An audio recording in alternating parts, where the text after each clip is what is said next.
Daniel, ya. Ricardo, Dodi. Kita telah belajar apa ya? Pembandingan hikayat dan cerpen. Ya, membandingkan hikayat dan cerpen. Apa manfaat yang kalian rasakan dalam kegiatan yang dilakukan itu? Satu, bisa membedakan hikayat dan cerpen. Ya, bisa membedakan hikayat dan cerpen. Kemudian tahu juga persamaan hikayat dan cerpen.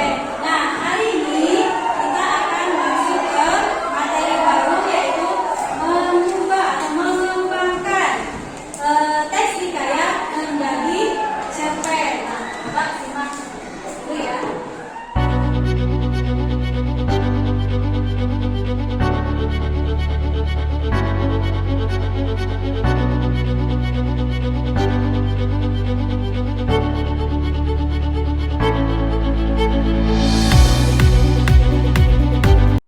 Hubungan pembelajaran kita hari ini hubungannya yaitu begitu halnya dengan hikayat. Nah, kemarin kalian sudah mengatakan ke ibu unek-uneknya, Bu, hikayat itu kok sulit sekali memahaminya, Bu, karena menggunakan bahasa Melayu lama gitu ya.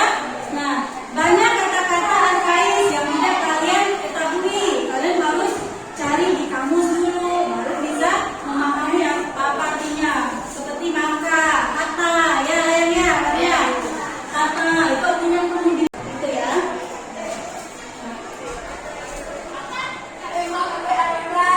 Masalahnya adalah tadi kita diminta untuk mengembangkan hikayat ke dalam bentuk cerpen. Nah, masalah yang kita temui adalah bagaimana cara mengubah hikayat ke dalam bentuk cerpen. Nah, bagaimana caranya?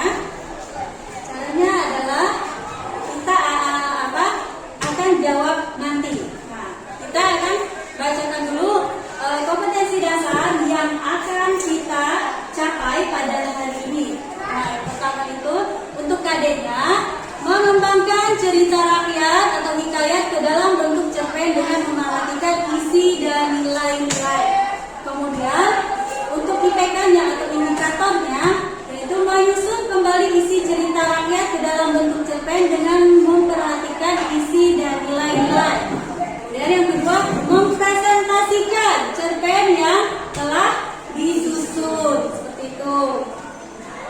Nah, ada tujuan pembelajaran yang harus kita capai hari ini yaitu melalui kegiatan pembelajaran dengan pendekatan saintifik atau TPACK dengan model pembelajaran software based learning, peserta didik dapat menyusun kembali isi kisah rakyat atau hikayat ke dalam bentuk cerpen dengan memperhatikan isi dan nilai-nilai. Nah, sekarang menyimak hikayat Bunga Kemuning. Simak baik-baik. Nah, ketika menyimak itu kalian harus memperhatikan alurnya. Dahulu kala, ada seorang raja yang memiliki 10 orang puteri yang semuanya sangat cantik. Sang raja dikenal sebagai raja yang bijaksana, tetapi dia terlalu sibuk dengan kepemimpinannya, karena itu dia tidak mampu untuk mendidik anak-anaknya. Istri sang raja sudah meninggal dunia ketika melahirkan anaknya yang bungsu, sehingga semua anak sang raja diasuh oleh pengasuh mereka. Tapi sang raja yang sudah tua dapat menemani mereka dari jauh. Meskipun kecantikan mereka hampir sama, si bungsu putri kuning sedih lalu memegang-pegang ayahnya. "Ayah, aku hanya ingin ayah kembali dengan selamat," katanya. Kakak-kakaknya tertawa dan mencemoohkannya. "Anakku, sungguh baik perkataanmu." Tentu salah putri yang rewel itu, pelayan tak sempat membersihkan taman istana. Putri kuning sangat sedih melihatnya karena taman adalah tempat kesayangan ayahnya. Tanpa ragu, putri kuning mengambil sapu dan mulai membersihkan taman ularanya. Namun putri kuning tetap berkeras mengerjakannya. Kakak-kakak putri kuning yang melihat adiknya menyapu, sementara putri kuning sedang merangkai bunga di teras istana. Mengetahui hal itu, raja menjadi sangat sedih. "Anakku yang rajin dan baik budi, ayahmu tak mampu memberi apa-apa selain kalung batu hijau ini. Bukannya warna kuning kesayanganmu," kata sang raja. Raja memang sudah mencari kalung batu kuning di berbagai negeri, namun benda itu tak pernah ditemukannya. "Sudahlah ayah, tak mengapa."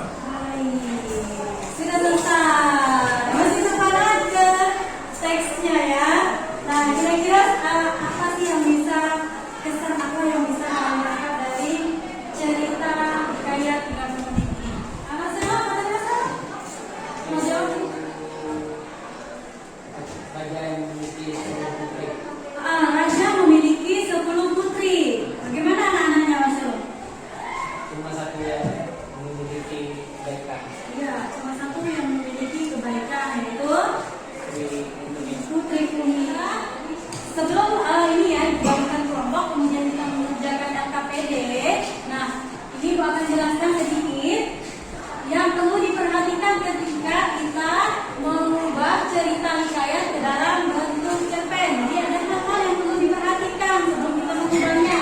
Nah, yang pertama itu kita pahami dulu teks asli cerita hikayat. Dia menggunakan gaya bahasa yang sesuai atau menghindari kata-kata arkais dari kata-kata zaman dulu ya. Nah, ini contohnya ya. Ini hikayat cerita, ibu baca sebagian saja ya, biar bisa melihat di bahan ajarnya. Ini hikayat cerita orang dahulu kala, sekali peristiwa Allah Subhanahu wa Ta'ala menunjukkan kekayaannya pada hambanya. Maka adalah seorang miskin laki bini berjalan mencari miskin. Nah, sekarang ibu minta kalian untuk membentuk kelompok. Lima lepas nama Anda masuk ke masjid ini. Baik, ibu tentukan saja ini kelompok satu ya. Satu maupun gimana? Oke, silakan. Dan ini kalian kelompok kedua. Ya. Nah, sekarang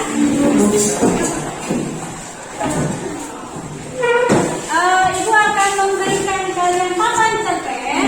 Nah, ini ya, papan cerpen.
dari kelompok 2. Ya. Nama saya Agus Kuntro. Saya Fiatin. Nama saya Bini. Nama saya Tony Kalaya. Saya Penny Fiatin.